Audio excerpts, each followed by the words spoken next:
নমস্কার প্রিয় দর্শক বন্ধু, যদি আপনার প্রেমের সম্পর্কের উন্নতি চান এবং সম্পর্কে যদি ফাটল ধরে তো এই প্রয়োগটি করতে পারেন। এই প্রয়োগটি করলে আপনার 50% আপনার সমস্যা দূর হয়ে যাবে।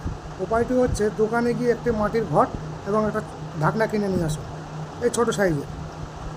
তারপর দোকান থেকে একটি ভূজ্যপত্র কিনে নিয়ে আসুন এবং বাড়ির আশেপাশে যদি আপনার ডালিম গাছ থাকে তো 8 আঙ্গুল সাইজের একটি ডালিম গাছের ডাল ভেঙে সেটাকে কলম তৈরি করুন এবং দোকান থেকে আপনি কেশর নিয়ে আসুন। ওটা দিয়ে কালি তৈরি করে ডালিম গাছের লেখনি দিয়ে ওই ভূজ্যপত্রের ওপরে মেয়েটির নাম অথবা ছেলেটির নাম লিখুন এবং গোত্র লিখুন। আর সেটিকে ঘরে নিয়ে এসে ঘরে আপনার ওই মাটির ঘরটাকে সম্পূর্ণ মধু দিয়ে ভর্তি করে আপনি যে ভূজ্যপত্রের উপরে লিখেছেন সেই কাগজটাকে সেখানে ডুবিয়ে রাখুন এবং ঢাকনা দিয়ে আটকে দিন। এইভাবে 3 মাস পর্যন্ত আপনি ঘরের এক কোণায় রেখে দিন, দেখবেন আপনার প্রেমের সম্পর্কে আস্তে আস্তে অনেক উন্নতি হয়েছে। নমস্কার।